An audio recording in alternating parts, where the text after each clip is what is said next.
Assalamualaikum warahmatullahi wabarakatuh. Ketemu lagi di pembelajaran turunan fungsi aljabar. Untuk kali ini kita akan mempelajari turunan fungsi aljabar dengan submateri jenis-jenis stasioner. Jenis stasioner fungsi aljabar.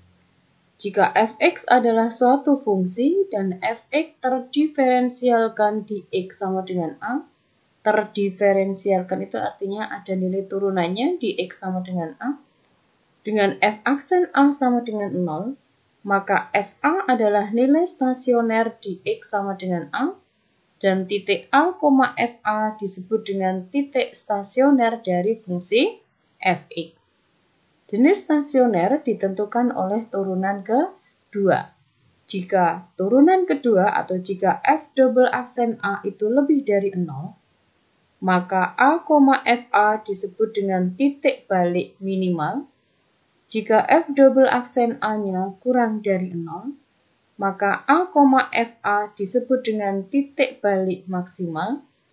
Jika f double aksen a sama dengan 0, maka a, fa disebut dengan titik belok. Sekali lagi, kalau kemarin itu titik stasioner suatu fungsi syaratnya turunan pertama sama dengan 0. Nah, sekarang yang akan kita pelajari itu jenis stasioner dari suatu fungsi aljabar. Jenis stasioner itu ditentukan oleh turunan kedua. Jika turunan keduanya lebih dari 0, maka jenis titik stasionernya itu titik balik minimal. Jika turunan kedua kurang dari 0, maka jenis stasionernya titik balik maksimal. Jika turunan kedua sama dengan 0, maka jenis stasionernya atau jenis ekstrimnya adalah titik belok. Perhatikan contoh berikut. Tentukan titik stasioner, jenis stasioner, nilai maksimal dan nilai minimal dari fx sama dengan x pangkat 3 min 9x kuadrat plus 15x min 8. Penyelesaiannya, kita cari turunan pertamanya. Setelah itu, turunan pertama disama dengankan 0. Setelah itu, selesaikan cari nilai x-nya. Setelah ketemu nilai x-nya, kita cari nilai fungsinya. Berarti ketemu titik stasionernya. Setelah ketemu titik stasionernya, kita uji turunan kedua. Gitu ya. Yuk. Fx sama dengan x pangkat 3 min 9x kuadrat plus 15x min 8. Berarti f aksen dari x-nya itu 3x kuadrat min 18x plus 15. Paham ya? Ini turunan dari x pangkat 3 itu 3x kuadrat. Turunan dari 9x kuadrat itu 18x. Turunan dari 15x itu 15. Turunan dari 8 itu 0. Jadi, kalau fx-nya x pangkat 3 min 9x kuadrat plus 15x min 8, maka f aksen x-nya adalah 3x kuadrat min 18x plus 15. Langkah berikutnya, kita cari titik stasionernya dulu. Syarat stasioner suatu fungsi adalah turunan pertama sama dengan 0. Turunan pertama sama dengan 0, berarti f aksen x-nya kita ganti dengan 3x kuadrat min 18x plus 15. Terus disama dengankan 0. Ini dari sini ya. Syarat stasioner itu turunan pertama sama dengan 0. Turunan pertamanya kita ganti ini. Ya, sehingga diperoleh ini. Nah, ini kan kelipatan 3 semua koefisiennya. Setelah itu, masing-masing ruas boleh kita bagi 3. Ini dibagi 3 hasilnya ini dibagi 3 hasilnya ini dibagi 3 hasilnya ini dibagi 3 hasilnya ini. Ketemu persamaan kuadrat yang lebih sederhana, yaitu x kuadrat min 6x plus 5 sama dengan 0. Setelah itu kita cari nilai x-nya. Boleh pakai cara faktor, boleh pakai cara melengkapkan kuadrat sempurna, boleh pakai rumus ABC. Nah, yang ini bisa kita faktorkan ya. Kita selesaikan pakai cara pemfaktoran. X kuadrat min 6x plus 5 sama dengan 0. Kita faktorkan ruas kirinya. menjadi X min 5 dikalikan X min 1. X min 5 dikalikan X min 1 sama dengan 0. Artinya X min 5 sama dengan 0 dan X min 1 sama dengan 0. X min 1 sama dengan 0 kita peroleh X sama dengan 1. X min 5 sama dengan 0 berarti kita peroleh X sama dengan 5. Setelah ketemu nilai X-nya, kita cari nilai Fx-nya. Ya, jadi kita substitusi ke Fx-nya, bukan disubstitusi ke F aksen X-nya. Gitu ya. Sekali lagi, setelah ketemu nilai X-nya, kita substitusi ke Fx-nya. Untuk X sama dengan 1, berarti F1 itu sama dengan, masuk ke sini. Masuk ke sini. Bukan ke sini. Berarti F1, setiap ketemu X, kita ganti dengan angka 1. Hasilnya ini. Berarti 1 pangkat 3 dikurangi 9 kali 1 kuadrat ditambah 15 kali 1 dikurang 8. Hasil hitungannya itu min 1. Jadi kalau X-nya 1, nilai F1-nya itu min 1. Atau kalau X-nya 1, nilai Y-nya itu sama dengan min 1. Dengan cara yang sama, untuk X sama dengan 5, maka nilai dari F5 adalah 5 pangkat 3 dikurangi 9 kali 5 pangkat 2 ditambah 15 kali 5 dikurangi 8. 5 pangkat 3 itu 125, 5 kuadrat kali 9 itu 225, 15 kali 5 itu 75, ya kan? Berarti hasilnya 125 dikurangi 225 ditambah 75 dikurang 8 atau min 33. Jadi kalau X-nya 5, nilai F5-nya itu min 33. Atau kalau X-nya 5, nilai Y-nya min 33. Berarti ketemu titik stasionernya. Ada berapa titik stasionernya?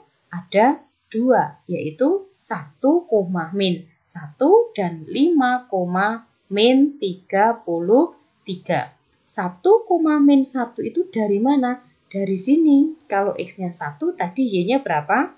Min 1. Berarti kalau ditulis dalam bentuk koordinat itu nulisnya 1, min 1. Ini 1, itu X-nya, ini Y-nya. Atau ini X, ini F-X-nya. Gitu ya. Dan 5, min 33. 5, min 33 itu dari mana? Dari sini. Kalau X-nya 5, tadi F5 min 33. Atau kalau X-nya 5, Y-nya itu min 33. Jelas ya? Nah, sekarang untuk menentukan jenis stasionernya, itu kita pakai uji turunan kedua. Tadi, F aksen X-nya, ini ya, 3X kuadrat min 18X plus 15.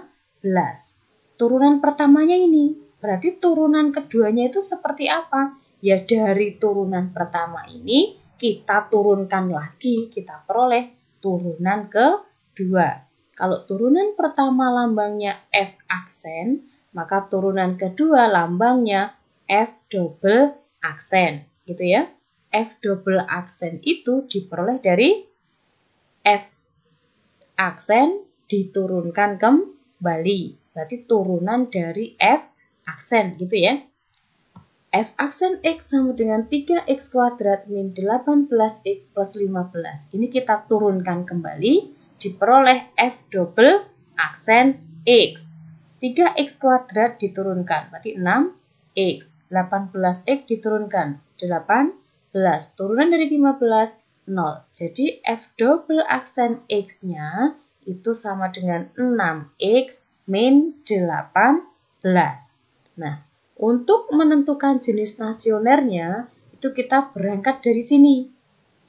Tadi jenis stasioner itu ditentukan oleh turunan kedua. Yuk kita cek satu-satu. Tadi F double aksen X-nya kan 6X min 18. Nah, dari sini kita peroleh X sama dengan 1, dan X sama dengan 5. Berarti di sini kita gantikan X dengan 1 dan X dengan 5. F double aksen X-nya 6X min 18. Berarti F double aksen dari 1, ini ya, berarti X-nya diganti dengan 1. Berarti diperoleh 6 kali 1 dikurangi 18. Hasilnya min 12. Min 12 itu kurang dari 0. Ya kan? Min 12 itu kurang dari 0. Terus F double aksen 5, ini ya, berarti X-nya diganti dengan 5. Kita masukkan ke sini, X-nya diganti dengan 5. Berarti 6 kali 5 dikurangi 18, atau 30 dikurang 18, atau nilainya 12. 12 itu lebih dari 0. Tadi konsepnya, kalau turunan kedua itu kurang dari 0, maka jenis stasionernya itu titik balik maksimal. Berarti ini ya, titik balik maksimalnya berarti berapa? 1, min 1. Kenapa kok 1, min 1 itu disebut dengan titik balik maksimal? Ya dilihat dari sini. Karena turunan keduanya untuk X sama dengan 1 itu kurang dari 0. Nah, titik stasioner yang satunya 5, min 33 itu disebut dengan titik balik minimal. Kenapa kok disebut dengan titik balik minimal? Karena turunan keduanya, ini ya, turunan keduanya itu lebih dari 0. Gitu ya. Sekali lagi, berarti jenis stasionernya 1, min 1 itu merupakan titik balik maksimal. Alasannya kenapa tadi? Karena turunan kedua untuk X sama dengan 1 itu kurang dari 0. Dan 5, min 33 itu disebut dengan titik balik minimal karena turunan keduanya untuk X sama dengan 5 itu lebih dari 0. Betul ya? Nah, 1, min 1 tadi disebut dengan titik balik maksimal. Berarti nilai maksimal dari fungsi f(x) adalah min 1 dan nilai minimal dari fungsi f(x) adalah min 33. Paham ya? Berarti kesimpulannya untuk menentukan jenis stasioner suatu fungsi aljabar itu pertama kita cari titik stasioner. Titik stasionernya syaratnya turunan pertama sama dengan 0. Setelah ketemu titik stasionernya, kita uji pakai turunan kedua. Kalau turunan keduanya itu kurang dari 0, maka jenisnya titik balik maksimal. Kalau turunan keduanya itu kurang dari 0, berarti jenis titik stasionernya titik balik maksimal. Kalau turunan keduanya itu lebih dari 0, berarti jenis stasionernya titik balik minimal. Kalau turunan keduanya sama dengan 0, berarti jenis stasionernya titik belok. Gitu ya. Nah, untuk latihan soalnya ini cukup 5 nomor. Ya, nanti silahkan kamu kerjakan di buku catatan kalian masing-masing. Seperti biasa, kamu buat rangkuman materinya di buku catatan. Setelah itu, kamu lanjutkan dengan latihan soal ini. Ya, selamat belajar untuk kalian semua. Ibu akhiri. Wassalamualaikum warahmatullahi wabarakatuh.